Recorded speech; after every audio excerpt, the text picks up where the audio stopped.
ಆತನ ಜಯಂತಿ ನಡೀತಲ್ಲ, ಅಲ್ಲಿ ಪ್ರದೀಪ್ ಈಶ್ವರಂದು ಆರ್ಭಟ ಇತ್ತು. ಅದ್ರ ಬಗ್ಗೆ ನಿಮ್ಮ ಅನಿಸಿಕೆ ಏನು? ನಮ್ಮ ಕರ್ನಾಟಕ ಜನತೆಗೆ ನಮಸ್ಕರಿಸುತ್ತಾ, ಪ್ರದೀಪ್ ಈಶ್ವರ್ ಮಾತು ಏನು ಸ್ಟೇಜ್ ಮೇಲೆ ಮಾತಾಡಿದ್ದಾರೆ, ನಮ್ಮ ಕೈವಾರ ತಾತಯ್ಯ ನಾರಾಯಣಸ್ವಾಮಿ ತಾತಯ್ಯನ ಕಾರ್ಯಕ್ರಮಕ್ಕೆ ಇವರು ಆಹ್ವಾನಿಸಿದ್ದಾರೆ. ತುಂಬ ಗಣ್ಯ ವ್ಯಕ್ತಿಗಳಲ್ಲಿ ಬಂದಿದ್ದಾರೆ. ಇವರು ಕಾರ್ಯಕ್ರಮಕ್ಕೆ ಆಯೋಜಿಸಿ ಮಾತಾಡೋಕ್ಕೆ ಇವ್ರನ್ನ ಸ್ಟೇಜ್ ಮೇಲೆ ಕರೆದಂಥ ಸಮಯದಲ್ಲಿ ಅಲ್ಲಿರುವಂಥ ಜನತೆಗೆ ಏನು ಗೌರವ ಕೊಟ್ಟರು, ಇವ್ರು ನಡ್ಕೊಂಡಂಥ ಗೌರವ ಏನು, ಒಬ್ಬ MLA ಬರೋ ಬಾಯಲ್ಲಿ ಯಾವ ಥರ ಮಾತು ಬರಬೇಕು, ಆ MLAದ ಪರಿಜ್ಞಾನ ಇಲ್ಲದೇ ಇದು ಸಿದ್ದರಾಮಯ್ಯನ ಕಾರ್ಯಕ್ರಮ, ಇದು ನಮ್ಮ ಸರ್ಕಾರ, ಇದು ನಿಮ್ದೇನು ನಡೆಯಲ್ಲ, ನಿಮ್ಮ ಅಪ್ಪಂದು ಕಾರ್ಯಕ್ರಮ ಅಲ್ಲ, ಇಲ್ಲಿ ಸುಮ್ಮನೆ ಕೂತ್ಕೊಳ್ಳಿ ಅಂತ ಹೇಳಿ ಜನತೆಗೆ ಈ ಆರ್ಭಟದ ಮಾತಾಡಿದ್ದಾರೆ. ಈ ದುರಹಂಕಾರದ ಪರಮಾವಧಿ ಈ ಪ್ರದೀಪ್ ಏನು ಮಾತಾಡಿದ್ದಾರೆ, ಇದು ದುರಹಂಕಾರದ ಪರಮಾವಧಿ. ದಯವಿಟ್ಟು ಈಗ ನೀವೇನು ಹೇಳ್ತಾ ಇದ್ದೀರ ಜನತೆಗೆ, ನಿಮ್ಮ ಅಪ್ಪಂದಲ್ಲ ಕಾರ್ಯಕ್ರಮ ಅಂತ ಹೇಳ್ತಾ ಇದ್ದೀರಾ. ಈಗ ನಿಮಗೆ ಓಟ್ ಹಾಕಿ ಚಿಕ್ಕಬಳ್ಳಾಪುರದಲ್ಲಿ ಗೆಲ್ಸಂತ ಜನತೆ, ಇದೇ ಜನತೆ ಗೆಲ್ಲಿಸಿದ್ದಾರೆ ನಿಮ್ಮನ್ನು. ಸ್ವಾಮಿಗಳೇ, ನಿಮ್ಮ ಅಪ್ಪ ಎಲ್ಲ ಗೆಲ್ಸಿರೋದು, ಅವ್ರ ಅಪ್ತಿರೋ ಅವ್ರ ಮಕ್ಕಳಿದ್ದೀರೋ ಅವರು ಜನ ನಿಮ್ಮನ್ನು ಗೆಲ್ಲಿಸಿ ಈ ಕಾರ್ಯಕ್ರಮಕ್ಕೆ ಗೌರವತ್ತಾಗಿ ನಿಮ್ಗೆ ಕರೆದಿರುವಂಥ ಸಮಯದಲ್ಲಿ ನೀವು ನಡ್ಕೊಂಡಿರ್ತಕ್ಕಂಥ ರೀತಿ, ಆಮೇಲೆ ನೀವು ಮಾತಾಡಿರ್ತಕ್ಕಂಥ ದುರಹಂಕಾರದ ಪರಮಾವಧಿ ಅರ್ಥ ಆಯ್ತಾ? ಇದು ಒಂದು ಜನಗಳಿಗೆ ನಿಮ್ಮ ಸಭ್ಯತೆ ತರಲ್ಲ, ಮತ್ತು ನಿಮ್ಮ MLA ತನಕ್ಕೆ ಗೌರವ ತರಲ್ಲ.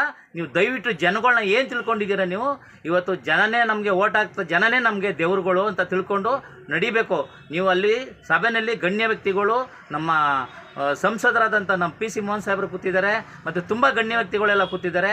ಅವ್ರ ಮುಂದೆ ನೀವು ಹವ್ಯಾಸ ಶಬ್ದಗಳನ್ನ ಮಾತಾಡ್ತೀರಾ ಅಂದರೆ ನಿಮ್ಮ MLAಗಳಿಗೆ ನಿಮಗೆ ಗೌರವ ತರುತ್ತಾ? ಮತ್ತು ನೀವು ಮಾತಾಡುವಂಥ ಲ್ಯಾಂಗ್ವೇಜ್ಗಳೇನು? ನೀವು ಅನ್ಎಜುಕೇಟ್ ಬ್ರೂಡ್ಸ್ ಥರ ಮಾತಾಡ್ತಾ ಇದ್ರಲ್ಲ ಸ್ವಾಮಿಗಳೇ ನೀವು. ನೀವು MLA ಆಗಿ ನೀವು ಈ ಥರ ನಡ್ಕೊಳ್ತಾರ? ಯಾರ ಕಾರ್ಯಕ್ರಮದಲ್ಲಿ ನಡ್ಕೊಳ್ತಾರ? ಅಲ್ಲಿ ತಿಳುವಳಿಕೆ ಜನಗಳಿಗೆ ಹೇಳಿ ನೀವು ಕೂತ್ಕೊಳ್ಳಿ, ನಾನು ಮಾತಾಡ್ತೀನಿ ಸಪ್ರೇಟಾಗಿ ಅಂತೇಳಿ ಕರೆದು ನಾನು ಮಾತಾಡ್ತೀನಿ ಅಂತೇಳಿ ನೀವು ಕಾರ್ಯಕ್ರಮ ನಡೆಸ್ಬೇಕಾ? ಇಲ್ಲ ನೀವು ರೌಡಿ ಥರ ಆವಾಜ್ ಹಾಕ್ಬೇಕಾ? ನೀವು ರೌಡಿ MLAನ ನೀವು?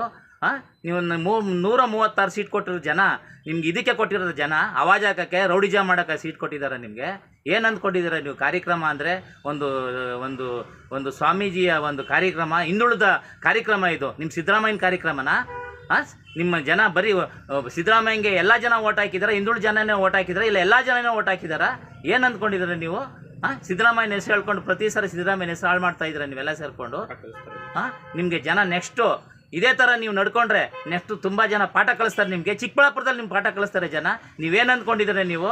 ಎಲ್ಲ MLA ಬೈಯೋದು, ಸಂಸದರು ಬೈಯೋದು, ಅಲ್ಲಿ ಲೋಕಲ್ ಲೀಡ್ರಿಗೆ ಆವಾಜ್ ಹಾಕೋದು, ಅವ್ರು ಎದುರಿಸೋದು ಬೆದರಿಸೋದು, ಈ ಥರ ಎಲ್ಲ ಮಾಡ್ತಾ ಇದ್ದೀರ ನೀವು. ಇದು ನಿಮಗೆ ಶೋಭೆ ತರಲ್ಲ. ದಯವಿಟ್ಟು ನೀವು ಯಾವ ರೀತಿ ನಡ್ಕೊಬೇಕು, ನಾನು MLA ಇದನ್ನ ನೀವು ಒಂದು ಪರಿಜ್ಞಾನ ಇಟ್ಕೊಂಡು ಮಾತಾಡಬೇಕಾದ್ರೆ ಒಂದು ಲಯ ನಾಜೂಕು ಇಟ್ಕೊಂಡು ಮಾತಾಡಿ ಅಂತ ದಯವಿಟ್ಟು ನಿಮ್ಮಲ್ಲಿ ಕೇಳ್ತಾ ಇದ್ದೀನಿ. ನೆಕ್ಸ್ಟು ಈ ಥರ ನೀವು ಎಲ್ಲೂ ಅಸಭ್ಯವಾಗಿ ನಡ್ಕೋಬಾರ್ದು. ಈ ಪ್ರದೀಪ್ ಈಶ್ವರ್ ಅವರೇ, ದಯವಿಟ್ಟು ನೀವು MLA ಅಂತ ಮನಸ್ಸಲ್ಲಿ ಇಟ್ಕೊಂಡು ಮಾತಾಡೋದನ್ನ ಕಲೀರಿ. ನೆಕ್ಸ್ಟ್ ನೀವು ಒಂದು ಬುದ್ಧಿವಂತರಾಗಿ ಮಾತಾಡೋದು ಕಲ್ತ್ಕೊಳ್ಳಿ ಅಂತೇಳಿ ನಿಮಗೆ ಈ TV ಮೂಲಕ ನಾನು ನಿಮಗೆ ಇದು ಮಾಡ್ತಾಯಿದ್ದೀನಿ, ಆಗ್ರಹಿಸ್ತಾ ಇದ್ದೀನಿ.